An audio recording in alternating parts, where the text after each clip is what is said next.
ಆತ್ಮೀಯರೇ, ಎಲ್ಲರಿಗೂ ನಮಸ್ಕಾರ. ನಾನು ನಿಮ್ಮ B Chandrashekar, Puneeth career academy Ballari YouTube ಚಾನಲ್ಗೆ ಸ್ವಾಗತ ಕೋರುತ್ತಾ, ಈ ದಿನ ನಾನು ಭಾರತದ ಜನಗಣತಿ 2027 ವಿಷಯಕ್ಕೆ ಸಂಬಂಧಪಟ್ಟಂತೆ ಕೆಲವು ವಿಚಾರಗಳನ್ನು ನಿಮ್ಮೊಂದಿಗೆ ನಾನು ಶೇರ್ ಮಾಡಿಕೊಳ್ತೀನಿ.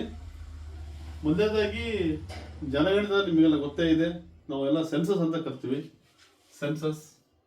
ಈ ಸೆನ್ಸಸ್ ಮಾಡೋದು ಯಾರಂದರೆ ಕೇಂದ್ರ ಸರ್ಕಾರ ಅಥವಾ ಭಾರತ ಸರ್ಕಾರ ಸೆನ್ಸಸ್ ಅನ್ನು ಮಾಡುತ್ತೆ.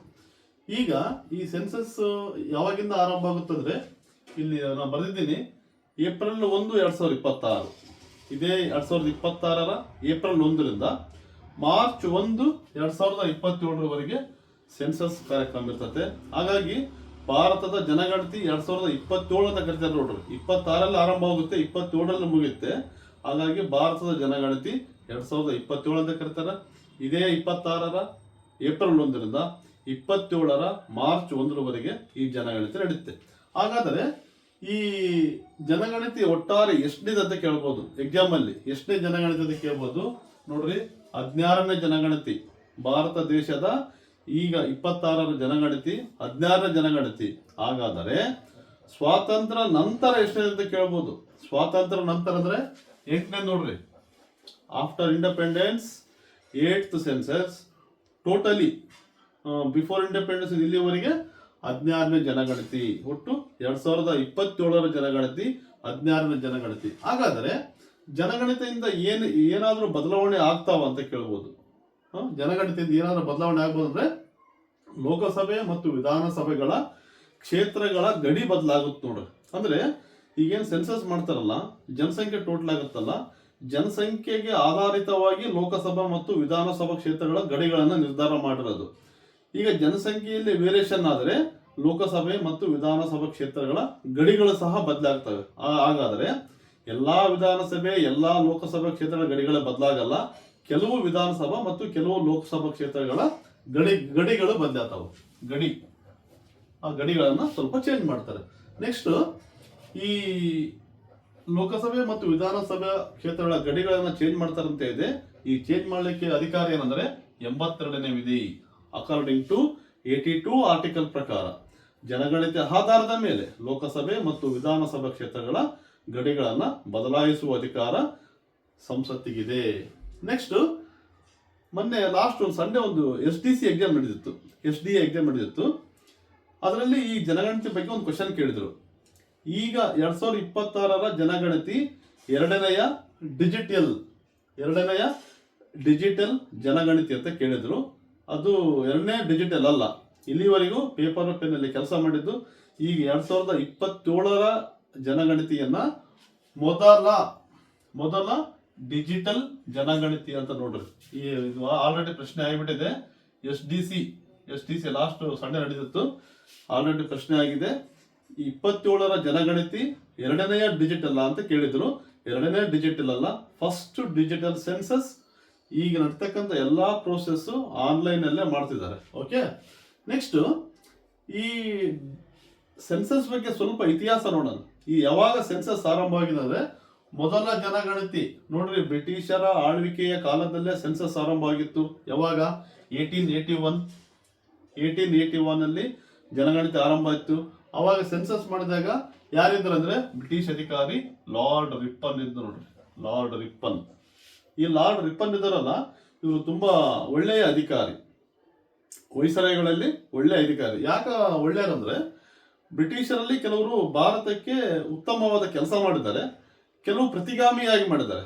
ಇವರು ಭಾರತಕ್ಕೆ ಅದಕ್ಕೆ ಇವ್ರು ಏನಂತ ಕರೀತಾರ, ಭಾರತದ ಸಂರಕ್ಷಕ ಅಂತ ಕರೀತಾರೆ ನೋಡ್ರಿ. ಲಾರ್ಡ್ ರಿಪ್ಪನ್ನರನ್ನ ಭಾರತದ ಸಂರಕ್ಷಕ ಅಂತ ಕರೀತಾರೆ. ಜೊತೆಗೆ ಈ ಲಾರ್ಡ್ ರಿಪ್ಪನ್ ಅವಧಿಯಲ್ಲಿ ಮೊದಲ ಜನಗಣತಿ ಆಯ್ತಲ್ಲ. ಜೊತೆಗೆ 1881ರಲ್ಲಿಯೇ ಮೈಸೂರು ಅರಸರಿಗೆ ಮೈಸೂರಿನ ಆಡಳಿತವನ್ನು ವಾಪಸ್ ನೀಡಿದರು. ಇದನ್ನು ಬಹಳಷ್ಟು ಎಕ್ಸಾಮ್ ಪ್ರಶ್ನೆ ಆಗೈತೆ. 1881ರಲ್ಲಿ ಮೈಸೂರು ಆಡಳಿತವನ್ನು ಅರಸರಿಗೆ ನೀಡಿದ ವೈಸ್ರಾಯ್ ಯಾರಂತ ಬಹಳ ಎಕ್ಸಾಮ್ ಕೇಳಿದರೆ, ಲಾರ್ಡ್ ರಿಪ್ಪನ್. ಜೊತೆಗೆ ಲಾರ್ಡ್ ರಿಪ್ಪನ್ ಪತ್ರಿಕಾ ಸ್ವಾತಂತ್ರ್ಯವನ್ನು ಲಾರ್ಡ್ ಲಿಟ್ಟನ್ ವಾಪಸ್ ತಗೊಂಡಿದ್ರು. ಈ ಪತ್ರಿಕಾ ಸ್ವಾತಂತ್ರ್ಯವನ್ನು ಮತ್ತೆ ನೀಡಿದವರು ಯಾರಂದ್ರೆ, ಲಾರ್ಡ್ ರಿಪ್ಪನ್. ಹಾಗಾಗಿ ಮೊದಲ ಜನಗಣತಿ ಆರಂಭವಾಗಿದ್ದು 1881ರಾಗ. 1881ರಲ್ಲಿ ಯಾರಿದ್ರು ವಹಿಸ್ತಾರೆ ಅಂದರೆ ಲಾರ್ಡ್ ರಿಪ್ಪನ್. ಹಾಗಾದರೆ ಲಾರ್ಡ್ ರಿಪ್ಪನ್ ಅವಧಿಯಲ್ಲಿ ಮೊದಲ ಜನಗಣತಿ ಆಗಿತ್ತು. ಓಕೆ, ನೆಕ್ಸ್ಟ್ ಈ ಜನಗಣತಿ ಮಾಡುವ ಅಧಿಕಾರ ಯಾರಿಗಿದೆ? ರಾಜ್ಯ ಸರ್ಕಾರಗಳಿಗಿದೆಯೋ ಅಥವಾ ಕೇಂದ್ರ ಸರ್ಕಾರಕ್ಕಿದೆಯೋ ಅಂದರೆ 246ನೇ ವಿಧಿ ಪ್ರಕಾರ ಅಕಾರ್ಡಿಂಗ್ ಟು 246 ಆರ್ಟಿಕಲ್ ಪ್ರಕಾರ ಕೇಂದ್ರ ಸರ್ಕಾರಕ್ಕೆ ಸಂಪೂರ್ಣವಾದ ಜನಗಣತಿ ಮಾಡುವ ಅಧಿಕಾರ ಇದೆ. ನೋಡ್ರಿ, ಕೇಳಬಹುದು ಎಕ್ಸಾಮ್ ಅಲ್ಲಿ 2027ರ ಜನಗಣತಿಯನ್ನು ಕೇಂದ್ರ ಸರ್ಕಾರ ಮಾಡಲು ಈ ಕೆಳಗಿನ ಯಾವ ವಿಧಿ ಬೆಂಬಲ ನೀಡುತ್ತದೆ ಅಂತ ಕೇಳಬಹುದು. ಮತ್ತೆ 81, 82 ಹಾಕಿರಿ. 82 ಲೋಕಸಭೆ ಮತ್ತು ವಿಧಾನಸಭಾ ಕ್ಷೇತ್ರಗಳ ಗಡಿಗಳ ಬದ್ಲಿ ಮಾಡೋದು. 246 it's given to power to parliament for census. Okay, ಇದು ಭಾರತದ ಜನಗಣತಿ 2027ಕ್ಕೆ ಸಂಬಂಧಪಟ್ಟಂತೆ. 16ನೇ ಜನಗಣತಿ ಸ್ವತಂತ್ರ ನಂತರ 8ನೇದು. 82ನೇ ವಿಧಿ ಪ್ರಕಾರ ಕ್ಷೇತ್ರ ಬದಲಾವಣೆ ಮಾಡುವುದು. ಮೊದಲ ಡಿಜಿಟಲ್ ಆಲ್ರೆಡಿ ಎಕ್ಸಾಮ್ ಪ್ರಶ್ನೆ ಆಗಿದೆ. ಲಾರ್ಡ್ ರಿಪ್ಪನ್ ಫಸ್ಟ್ ಸೆನ್ಸಸ್ ಕೇಂದ್ರಕ್ಕೆ ಅಧಿಕಾರ ಇದೆ ಅಕಾರ್ಡಿಂಗ್ ಟು 246 ಆರ್ಟಿಕಲ್. ನೆಕ್ಸ್ಟ್ ಇವತ್ತು ದಿನಾಂಕ 4/3/26 ಡೇಟ್ ಇವತ್ತು 4/3/26. ಈ ದಿನದ ಪ್ರಜಾವಾಣಿಯಲ್ಲಿ ಬಂದಿರತಕ್ಕಂಥ ಕೆಲ ವಿಷಯಗಳನ್ನ ಚರ್ಚೆ ಮಾಡ್ತೀನಿ ನಿಮ್ಮೊಂದಿಗೆ. ಇಲ್ಲಿ ಬರೆದಿದ್ದೀನಿ ನಾನು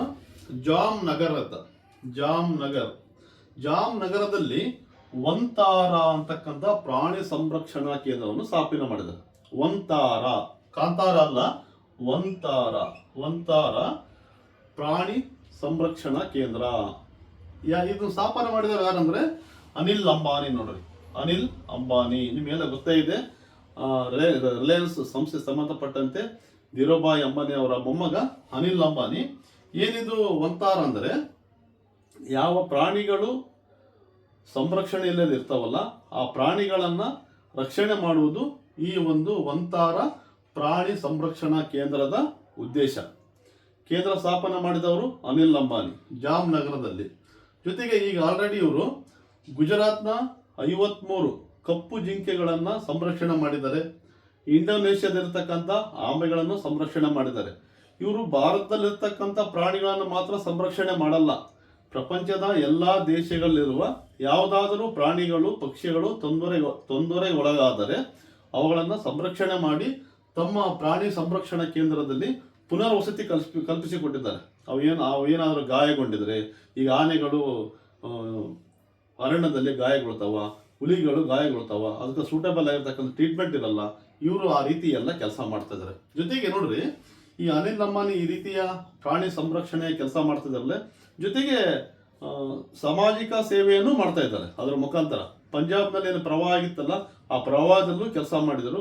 ಇತರೆ ಸಾಮಾಜಿಕ ಚಟುವಟಿಕೆಗಳನ್ನು ಕೂಡ ಮಾಡ್ತಾ ಇದ್ದಾರೆ. ಜೊತೆಗೆ ಈ ಅನಿಲ್ ಅಂಬಾನಿ ಅವರಿಗೆ ಈ ರೀತಿಯ ಪ್ರಾಣಿ ಸಂರಕ್ಷಣಾ ಕೆಲಸ ಮಾಡಿದ್ದಕ್ಕಾಗಿ ಗ್ಲೋಬಲ್ ಹ್ಯೂಮನ್ ಅವಾರ್ಡ್ ಕೊಟ್ಟಿದ್ದಾರೆ. ನೋಡ್ರಿ, ಗ್ಲೋಬಲ್ ಹ್ಯೂಮನ್ ಅವಾರ್ಡ್ ಕೊಟ್ಟಿದ್ದಾರೆ. ಗ್ಲೋಬಲ್ ವುಮೆನ್ ಅವಾರ್ಡ್ ಯಾರಿಗೆ? ಅನಿಲ್ ಅಂಬಾನಿಗೆ.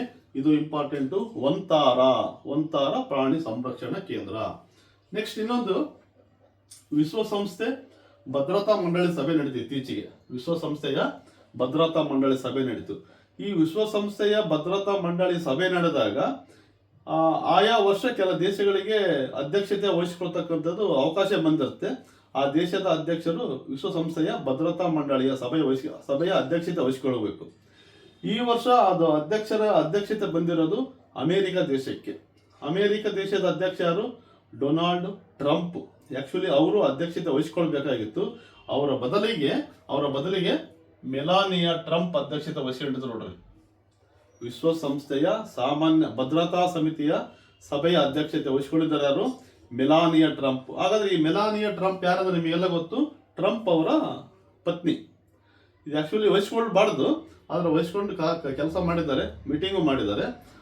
ಜೊತೆಗೆ ಈ ವಿಶ್ವಸಂಸ್ಥೆಯ ಕಾರ್ಯದರ್ಶಿ ಯಾರು? ನಿಮಗೆಲ್ಲ ಇದು ಬಹಳ ಸಾರಿ ಪರೀಕ್ಷೆ ಪ್ರಶ್ನೆ ಆಗಿದೆ. ವಿಶ್ವಸಂಸ್ಥೆಯ ಕಾರ್ಯದರ್ಶಿ ಗುಟೆರಸ್. ವಿಶ್ವಸಂಸ್ಥೆಯ ಕಾರ್ಯದರ್ಶಿ. ಓಕೆ, ಏನಿದು?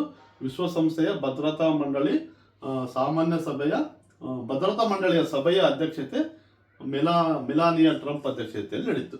ನೆಕ್ಸ್ಟ್, ಇಲ್ಲಿ ಇರಾನ್ನ ಓರ್ಮುಜ್ ಅಂತ ಒಂದು ಜಲಸಂಧಿ ಐತಿ.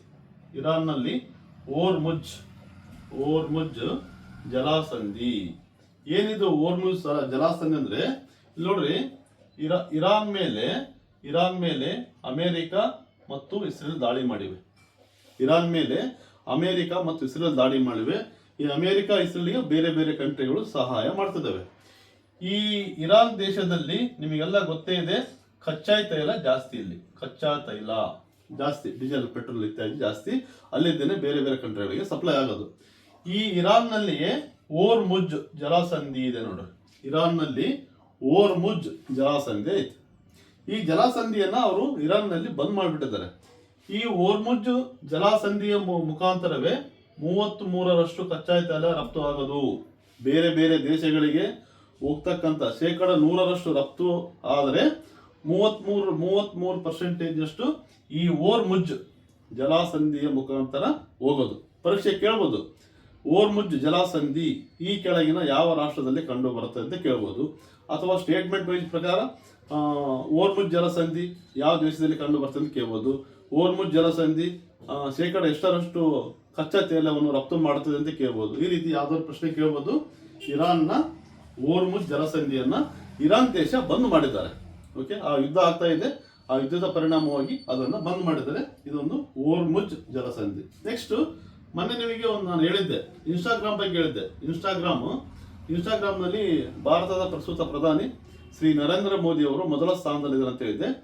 ಈ ದಿನ ಪ್ರಜಾವಾಣಿಯ ಪೇಪರ್ನಲ್ಲಿ ಬಂದಿರೋದು ಯೂಟ್ಯೂಬ್ನಲ್ಲಿ ಕೂಡ ಫಾಲೋವರ್ಸ್ನಲ್ಲಿ ಹೊಂದಿರೋದು ಮೋದಿಯವರು ಮೊದಲ ಸ್ಥಾನದಲ್ಲಿದ್ದಾರೆ. ಹಾಗಾದ್ರೆ ಎರಡನೇ ಸ್ಥಾನದಲ್ಲಿ ಯಾರಂದ್ರೆ, ಎರಡನೇ ಸ್ಥಾನ ಜೈಲ್ ಬೋಲ್ಸನಾರೋ. ಯಾರು ಈ ಜೈಲ್ ಬೋಲ್ಸನಾರೋ ಅಂದ್ರೆ ಬ್ರೆಜಿಲ್ ದೇಶದ ಮಾಜಿ ಅಧ್ಯಕ್ಷ ಜೈಲ್ ಬೋಲ್ಸನಾರೋ ಎರಡನೇ ಸ್ಥಾನ ಪಡೆದಿದ್ದಾರೆ. ಜೊತೆಗೆ ಇಲ್ಲಿ ರಕ್ಷಣಾ ಇಲಾಖೆ ಮತ್ತು HAL ಹಿಂದೂಸ್ತಾನ್ ಏರೋನಾಟಿಕಲ್ ಲಿಮಿಟೆಡ್ ವಿಮಾನ ತಯಾರಿಕಾ ಸಂಸ್ಥೆ, ರಕ್ಷಣಾ ಇಲಾಖೆ ಮತ್ತು HAL ಒಂದು ಒಪ್ಪಂದ ಮಾಡ್ಕೊಂಡಿದ್ದೇವೆ. ಏನು ಒಪ್ಪಂದ ಅಂದ್ರೆ ಸಿಟೆಲ್ ಅಂತ ಒಂದು ಕ್ಷಿಪಣಿ ಮತ್ತು ALH-MK2 ಅಂತ ಹೆಲಿಕಾಪ್ಟರ್. ಈ ರಕ್ಷಣಾ ಇಲಾಖೆ HAL ನಿಂದ ಸಿಟೆಲ್ ಕ್ಷಿಪಣಿಗಳನ್ನ ಮತ್ತು ALH-MK2 ಹೆಲಿಕಾಪ್ಟರ್ ಅನ್ನ ಖರೀದಿ ಮಾಡಲು ಒಪ್ಪಂದ ಮಾಡ್ಕೊಂಡಿದ್ದೇವೆ. ಅಂದ್ರೆ HAL ಪ್ರೊಡಕ್ಷನ್ ಮಾಡಿ ರಕ್ಷಣಾ ಇಲಾಖೆಗೆ ಮಾರಾಟ ಮಾಡುತ್ತೆ. ಹಾಗಾದ್ರೆ ಈ ಸಿಟೆಲ್ ಏನ್ ಕೆಲಸ ಮಾಡುತ್ತೆ ಕ್ಷಿಪಣಿ ಅಂದ್ರೆ, ಸಿಟೆಲ್ ವಾಯುಸೇನೆಗೆ ನೆರವಾಗ್ತದೆ ನೋಡ್ರಿ. ಭಾರತದ ವಾಯುಸೇನೆಗೆ ಈ ಕ್ಷಿಪಣಿ ನೆರವಾಗುತ್ತೆ. ಜೊತೆಗೆ ಈ ಹೆಲಿಕಾಪ್ಟರ್ ಯಾವುದಕ್ಕೆ ನೆರವಾಗ್ತಂದ್ರ ಭಾರತದ ಕಡಲನ್ನು ರಕ್ಷಣೆ ಮಾಡಲು, ಭಾರತದ ಕಡಲ ತೀರವನ್ನು ಈಗಾಗಲೇ ಕಡಲ ತೀರ ರಕ್ಷಣೆ ಮಾಡಕ್ಕೆ ಸಾಕಷ್ಟು ಉಪಕರಣಗಳು, ಕ್ಷಿಪಣಿಗಳು, ಹೆಲಿಕಾಪ್ಟರ್ಗಳಿದ್ದಾವೆ. Advance technology. ಇನ್ನು ಮುಂದೆ ಯಾವುದಾದರೂ ದಾಳಿಗಳಾದಾಗ ಆ ದಾಳಿಗಳನ್ನ ಹಿಮ್ಮೆಟ್ಟಿಸಲು, ದಾಳಿಗಳಾಗದಂತೆ ನಮ್ಮ ದೇಶದ ಕಡಲಗಳನ್ನು ರಕ್ಷಣೆ ಮಾಡಲು ALH-MK2 ಹೆಲಿಕಾಪ್ಟರ್, ಈ ಡಬಲ್ ಇಂಜಿನ್ ಹೆಲಿಕಾಪ್ಟರ್ ಇದು.